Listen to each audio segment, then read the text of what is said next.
mendapat informasi dari seorang penasehat hukum saya bernama Hidayat Bostam.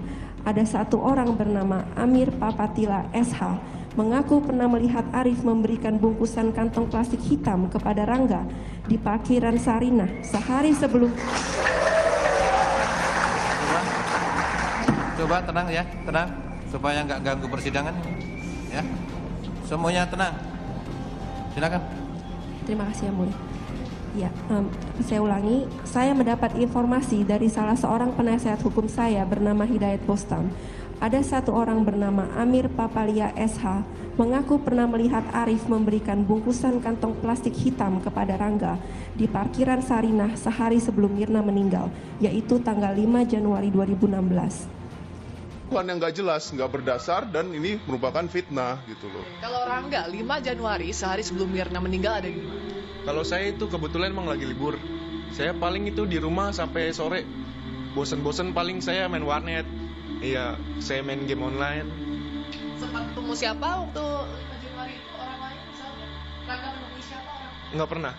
Paling cuma teman-teman dekat doang. Pergi ke daerah Sarinah? Nggak pernah. Saya aja mentok-mentok dari GI aja tahu jalan. Ke Sarinah kesananya nggak tahu jalan. Saya lebih curiga Pak ya, itu karena ada racun lain yang tidak diperiksa. Yang diperiksa itu kan cuman yang ditulis di situ doang Pak. Racun lain banyak Pak. Sebenarnya Pak ya, kalau pemeriksaan racunnya lengkap Pak, itu bisa mendeteksi berbagai macam bahan Pak. Enggak cuman segini banyak. Cuman mungkin kalau menurut saya dokternya itu tidak meminta sebanyak itu ke lapor. Sama aja seperti mengapa dia tidak meminta sebanyak itu? SOP Pak. SOP masalah setiap pemeriksaan ini bayarnya mahal Pak. Wah. Betul Pak, satu pemeriksaan misalnya contoh Pak ya, kalau narkoba itu satu pemeriksaan itu satu sampel itu 250.000 Pak misalnya. Kalau kita meriksa tuh 50 macam Bapak bayangin tuh bisa bangkrut Pak.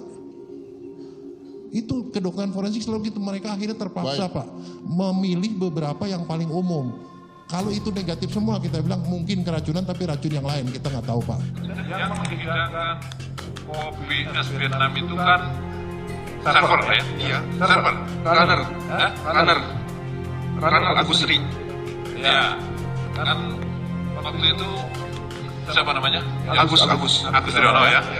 Setelah Agus Triono menghidangkan ke meja 54, Teko itu dibawa kemana? Kalau itu saya kurang tahu. Ya, tahu ya? Tekonya yang habis untuk ngecur di meja 54 itu saudara nggak tahu kemana? Nggak tahu. Pokoknya dikembalikan ke saudara atau Enggak, kemana? itu dia masukin ke pantry. Tapi saya nggak tahu. Saudara bisa tahu pantry. Saya ambilnya di pantry. Saya mengambil lagi di pantry. Saudara ngambil di pantry. Berarti tadi sama Agus Yono setelah dihidangkan taruh di pantry. Setelah itu kamu ambil. Pokoknya saya mengambil di pantry. Waktu kamu ambil sudah kosong atau masih ada isinya? Sudah kosong. Sudah kosong. Berarti yang membuang isi air bukan saudara. Bukan.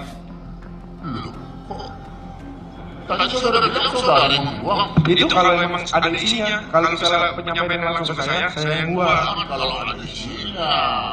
Tadi sudah jelas sampaikan. Setelah itu dibawa oleh Triono, saudara lihat Sudah di pantry. sudah kosong. Itu berbeda saudara. Saudara bilang tadi ada membuang air dari teko, sisa daripada air yang dari meja 54. Ini membingungkan. Ya. Bagaimana saudara bisa pastikan bahwa teko yang kau ambil di pantry itu adalah teko yang dipergunakan oleh Agus Triono untuk menuang di meja 54? Kalau itu saya kurang tahu. Pokoknya saya ambil dari ini, dari pantry, langsung saya pindahin Teko yang ada di tempat saudara ada berapa? Ada 2. Pada saat saudara mengambil di pantry, satu teko yang lain di mana terletak? Di atas saya, di baris.